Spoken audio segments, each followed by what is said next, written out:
Hello students, good morning. Now we will start the first poem of class 10 first flight. The name of this poem is Dust of Snow. बच्चों इसमें हमें समझना ये है कि इस पोएम में ओनली 2 स्टेंजास की पोएम है रॉबर्ट फ्रॉस्ट की। 8 लाइन्स हैं। इतनी छोटी पोएम है और इतनी छोटी पोएम को किस तरीके से प्रेजेंट किया गया है मैं आपको एक्सप्लेन डिटेल में करूँगा तो निश्चित रूप से आप समझ पाएंगे।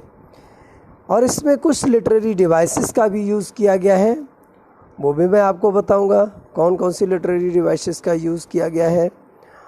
और इसके साथ साथ इस पोएम का जो उद्देश्य है वो क्या है उसे समझना बहुत ज़रूरी है। बच्चों यहाँ पर जो पोएम का नेम है डस्ट ऑफ स्नो।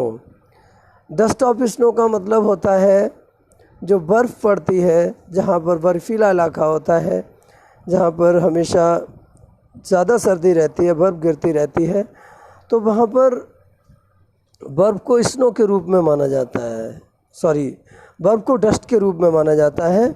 और डस्ट का मतलब होता है धूल।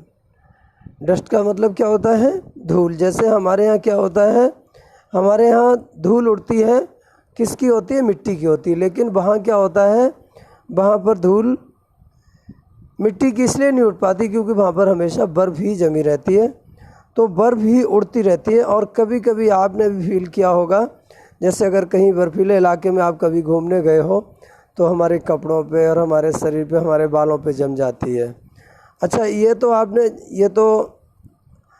आपने देखा होगा कि जब हमारे यहाँ जो सर्दी की सीज़न में हम बाहर कहीं घूमते हैं तो बालों पे जो फॉग आ जाता है वो डस्ट ऑफ स्नो नहीं होता है, क्योंकि डस्ट जो होती है वो सूखी होती है।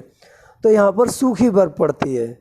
यहाँ अपने यहाँ तो पानी बन जाती है, वहाँ पानी नहीं बनती, तो इसलिए उसे डस्ट कहा गया है। तो यहाँ पर हम आगे चलते हैं।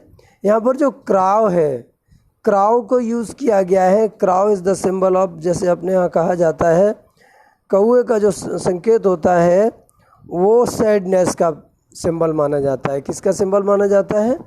सैडनेस का सिंबल माना जाता है, द वे आ क्राउ। अब यहाँ पर पोइट क्या है, वो किसी रास्ते से जा रहा है और जब रास्ते से जा रहा है तो उसे कहीं एक कौवा किसी पेड़ पर बैठा दिखाई देता है, और वो कौवा जो बैठा हुआ है, क्राउ बैठा हुआ है, उस पेड़ पर ढेर सारी बर्फ़ जमी हुई है। सूक डाउन ऑन मी। और वो क्राउ क्या करता है, कुछ बर्फ़ के डस्ट को मेरे ऊपर झाड़ देता है, डाल देता है। The dust of snow from a hemlock tree. अब बच्चों यहाँ पर हेमलॉक ट्री क्या है? हेमलॉक ट्री का मतलब होता है a poisonous tree. Poisonous tree का मतलब होता है जो बर्फ़ जिसमें जहर होता है, उस ट्री को यहाँ पर क्या कहा गया है? हेमलॉक ट्री कहा गया है। यूँ भी हम कह सकते हैं, वैसे तो अपने यहाँ हेमलॉक ट्री जो है धतूरे को कहते हैं। धतूरा बच्चों जानते होंगे, जैसे इसमें वाइट कलर का फूल होता है, और हिंदू रिलीजन में हम लोग लॉर्ड शिवा के ऊपर वो धतूरे के फल को और फूल को चढ़ाते हैं, शायद उसे आप समझते होंगे। वो भी एक धतूरे का फल या धतूरा का पौधा भी हेमलॉक ट्री माना जाता है। वो भी बहुत जहरीला होता है। लोग इसीलिए कहते हैं कि भगवान शिव ने समुद्र का जहर सब पी लिया था, इसीलिए भगवान शिव पे ये जहर के रूप में हेमलॉक का हम लोग चढ़ाते हैं। और उस चीज़ को यहाँ पर सिंबलाइज किया गया है, उसी को कहा गया है फ्रॉम। अब जो कौवा बैठा हुआ है बच्चों, वो किस पे बैठा हुआ है? हेमलॉक ट्री पर बैठा हुआ है। अच्छा, यहाँ अपने यहाँ क्या है, हेमलॉक ट्री छोटा होता है, और जो जहाँ की बात कर रहा है रॉबर्ट फ्रॉस्ट जो पोइट है, वो जहाँ की बात कर रहा है वहाँ पर आप समझते होंगे हेमलॉक ट्री तो अपने यहाँ बहुत छोटा होता है, उसके नीचे कोई पोइट तो जा ही नहीं सकता ना। लेकिन जहाँ की बात कर रहा है वहाँ हेमलॉक ट्री बहुत बड़ा है, और हेमलॉक ट्री इतना बड़ा है कि कौवा ऊपर बैठा हुआ है और पोइट उसके नीचे से निकल रहा है। तो उसे काफ़ी, उस समय जो पोइट है वो काफ़ी दुखी है, वो कौवे को देख करके बहुत दुखी हो जाता है। अक्सर कर हमारी आपकी होती है आदत, हम लोग भी इस चीज़ को मानते हैं, जैसे कि हम लोग कहीं बाहर निकल के जाते हैं किसी काम के लिए, और लोग कहते हैं कि सूखी पेड़ पर अगर कौआ बोल रहा है तो लोग कहते हैं कहाँ ही अपशगुन कर रहा है। तो उस तरीके से उस कौए को देख करके पोइट को काफ़ी अपशगुन जैसा हो जाता है, इसलिए वो काफ़ी सैडिंग फील करने लगता है और अपने आप में काफ़ी रिग्रेटिंग फील करने लगता है। वो कहता है कि ये कहाँ से मिल गया। आगे चलते हैं अगले स्टेंजा में। Has given my heart a change of mood and saved some part of a day I had rued. अब यहाँ पर बच्चों देखना हमें यह है, जब तक हम ऊपर वाले स्टेंजा को नीचे वाले स्टेंजा से नहीं जोड़ेंगे तब तक इसका हम क्लियर मीन नहीं समझ पाएंगे। इसका मतलब क्या है कि जैसे has given my heart a change of mood, अब क्या होता है जब वो कौए को देखता है तो उसका मूड एकदम चेंज हो जाता है, एंग्री हो जाता है और उसे सैड फील होने लगता है, क्योंकि कौए को देखते ही उसे अनहोनी जैसी महसूस होने लगती है।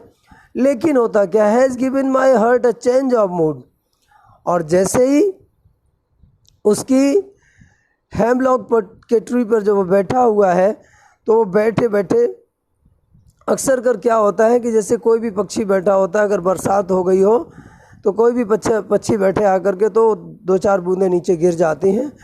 तो यहाँ पर क्या है, स्नो है, उस हेमलॉक ट्री पर क्या है बच्चों, स्नो है। और पहले तो उस कौए को देख करके काफ़ी नाराज़ हो जाता है, काफ़ी दुखी हो जाता है। और जब वो उस हेमलॉक ट्री से क्या करता है, बर्फ़ डालता है ऊपर से, तो पोइट को कैसा लगने लगता है, चेंज अ मूड। उसका मूड मीन्स उसका जो दिमाग है और उसका जो डायरेक्शन है और जो एंग्रीनेस उसकी चेंज हो जाती है। And saved some part of a day I had rued, और अब ये सोचता है कि मैंने तो पहले एक तो हेमलॉक ट्री पर बैठा था, दूसरा कौआ था, तो तूने तो मेरा दिन ही ख़राब कर दिया था। लेकिन जब वो कौआ उसके ऊपर बर्फ़ डाल देता है तो ये कहता है कि तूने तो मेरा दिन आज अच्छा कर दिया। अब यहाँ पर एकदम जस्ट चेंज हो जाता है। पहले उसे देख करके काफ़ी र्यूड फील करता है, काफ़ी यहाँ पर जो क्राउ को ना सैडनेस का सिंबल किया गया है, तो पहले उसे क्या करता है, काफ़ी र्यूड फील करता है, सैडनेस फील करता है। लेकिन जैसे ही वो बर्फ़ की डस्ट उसके ऊपर गिरती है तो वो कहता है, has given my heart a change of mood, तुमने तो मेरे आज के दिन को अच्छा कर दिया, तुमने मेरे दिमाग को सही कर दिया, तुमने मेरे दिमाग को जो मैं नकारात्मक की तरफ जा रहा था वो सकारात्मकता की तरफ ले आए। And saved some part of a day I had rued, और आज मैं जो कुछ भी करने जा रहा था पहले तो देख करके मैं काफ़ी गुस्से में आ गया था, एंग्री हो गया था और मैं बहुत ज़्यादा दुखी हो गया था कि आज तो मेरा दिन बर्बाद हो जाएगा। लेकिन अब मुझे लगता है कि तुमने मेरे दिन को बदल दिया है और अब मैं जो भी कार्य करने जा रहा हूँ मैं अच्छी तरीके से कर पाऊँगा। तो बच्चों यहाँ पर सबसे बड़ी चीज़ क्या आ रही है कि कोई भी व्यक्ति अपने मूड को किस तरीके से दुखी कर लेता, नकारात्मकता में ले जाता है, कब वो अपने आप को सकारात्मकता में ले जाता है। तो यहाँ पर एक सिंबल दिया गया है क्राउ को, जो सिंबल एक क्राउ का इस रूप में माना जाता है कि वो किसका सिंबल होता है, कि वो एक दुख का सिंबल होता है।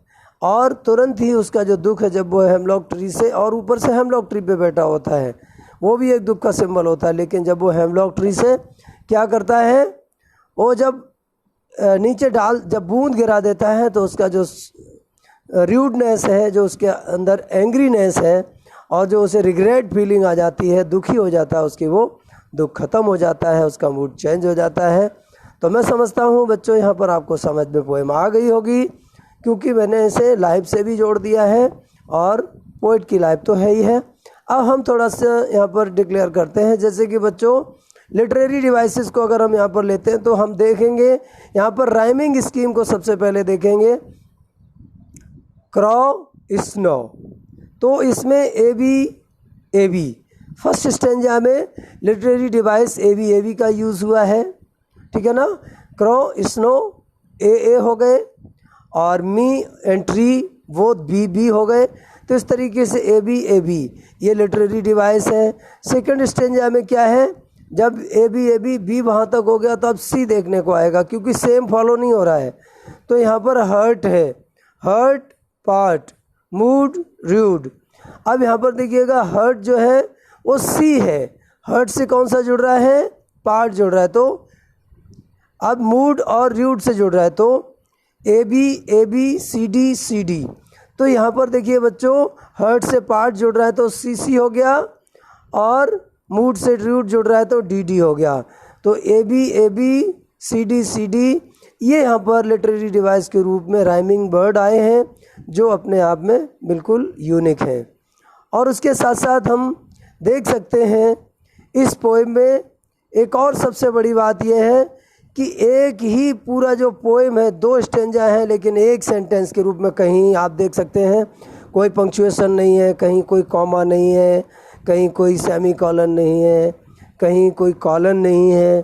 पूरा 10 से लेकर के रूट तक लास्ट में जा कर के पूरे सेंटेंस को फिनिश कर दिया। एक सेंटेंस में एक पोएम को बनाया गया है, 2 स्टेंजा को एक सेंटेंस के रूप में लिखा गया है। तो ये भी अपने आप में एक बहुत बड़ी चीज़ है, ऐसा बहुत कम पोएम्स में देखने को मिलता है बच्चों।